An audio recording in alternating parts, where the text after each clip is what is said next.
वालेकुम जी। Welcome back another video. क्या हाल चाल है? सब खैरियत से हैं? आज माशाल्लाह बड़ी सर्दी है यार, बड़ी सर्दी है। चले एक्सरसाइज से आज आपको दिखाते हैं।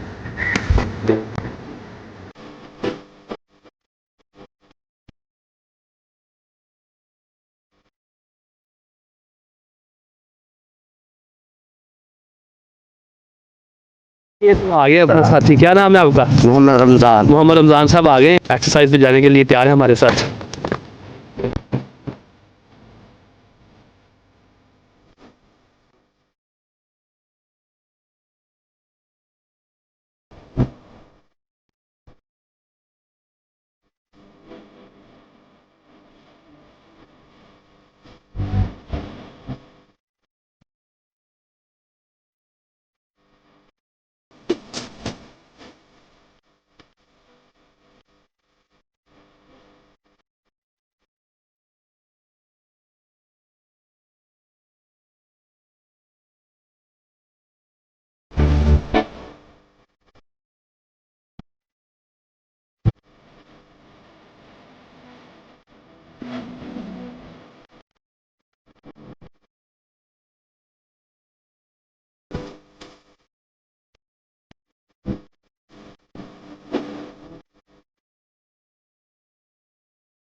अल्लाह का शुक्र, आज मजा आया आपको एक्सरसाइज का? आज बहुत मजा आया। मैंने इनको दावत दी थी, ये माशाल्लाह आए हैं। बहुत हमने इंजॉय किया। हमारी आने वाले दोस्तों के लिए भी यही दरख्वास्त है कि आप आए हमें जो है पार्टिसिपेट करें, इंशाल्लाह Join। हमारा हिस्सा बने, हमें ज्वाइन करें। और जो है एक्सरसाइज जो है ये बहुत अच्छी जो है वॉक भी है, फिटनेस भी है और हमारी सेहत के लिए बहुत अच्छी चीज़ है। तो हम चाहते हैं कि हमारा पूरा जनवाला, हमारा पूरा इलाका, हमारा पूरा मुल्क पाकिस्तान जो है वो हमें ज्वाइन करे। और इंशाल्लाह इस सेक्शन का अभी हम एहतमाम करते हैं।